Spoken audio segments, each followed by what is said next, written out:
Good morning, good afternoon, or good evening. Today we are going to learn about motivation and what drives us in our daily life. By the end of this video, hopefully you will understand more about motivation and how we get motivated. Before we start talking about the interesting topics, let's first establish what is motivation. According to research and studies, motivation simply means to be moved into action. So let's say I want to go to the grocery store to get groceries because I'm fresh out of stuff to eat. My motivation or my drive and need would be for me to head to the grocery store to get groceries. There are two main different types of motivation, and they are extrinsic and intrinsic motivations. Intrinsic motivation is an internal drive or need that derives within the individual, like completing homework so you can sleep peacefully. In extrinsic motivation, the motivation or drive would be coming from outside of the individual. And many times it involves external rewards like fame, recognition, food, and the more relatable is money. Let's start with a classic theory, none other than the Maslow's hierarchy of needs. This is a theory that explains humans have 5 levels of needs in a form of a hierarchy. From the bottom of the pyramid to the top, the needs are physiological: safety and security, love and belonging, self-esteem, and lastly self-actualization. The physiological needs of human are simple basic knowledge like food, water, and air that we need in order to survive. Then it moves on up to safety and security, meaning we would be looking next into our surroundings. Whether it's safe for the individual, then it is love and belonging. This is where the individuals establish relationships and friendships among others around them. Next would be the status or the self-esteem of oneself, like their confidence and respect of others. And lastly, it is self-actualization.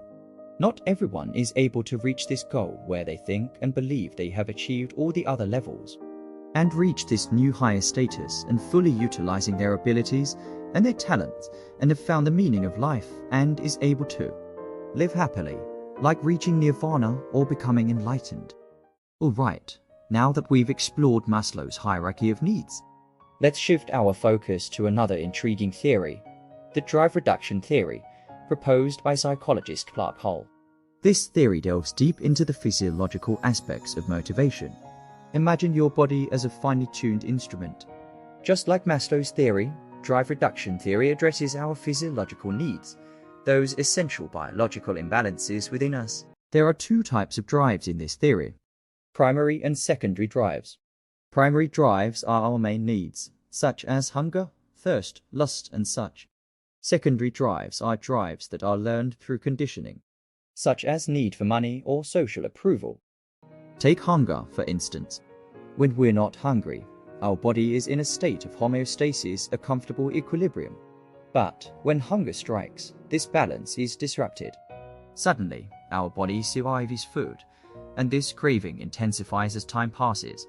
It's not just a mild desire. It's a compelling need, a drive urging us to take action. This drive pushes us to seek out food. And once we find it and satisfy our hunger, our drive is reduced, and we return to that state of homeostasis. It's a fascinating cycle. Drive reduction theory explains how our body's imbalances create powerful motivations, compelling us to act until we restore that internal balance. Now, let's venture into another captivating area of motivation theory, the achievement motivation theory. Unlike Maslow's broad hierarchy, this theory zooms in on specific psychological needs that fuel our actions. Remember, it's not just about surviving. It's about thriving and growing as individuals. The achievement motivation theory identifies 3 fundamental psychological needs.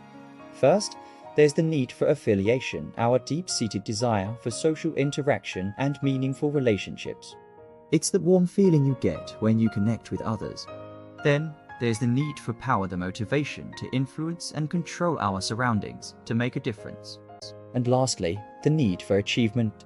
This is where we strive to fulfill our potential, utilizing our unique talents and abilities to the fullest. And there you have it, folks. We've journeyed through the intricate parts of motivation, from the basics of intrinsic and extrinsic motivations, to the profound layers of Maslow's hierarchy of needs, and the compelling drive behind our physiological imbalances in the drive reduction theory. Plus, We explored the nuanced psychological needs that fuel our pursuit of greatness in the achievement motivation theory. As we wrap up this exploration, I want you to remember this. Understanding motivation isn't just a theoretical concept. It's a powerful tool. Armed with this knowledge, you can navigate your life's journey with purpose and determination. So, thank you, and I hope you've gained valuable insights today.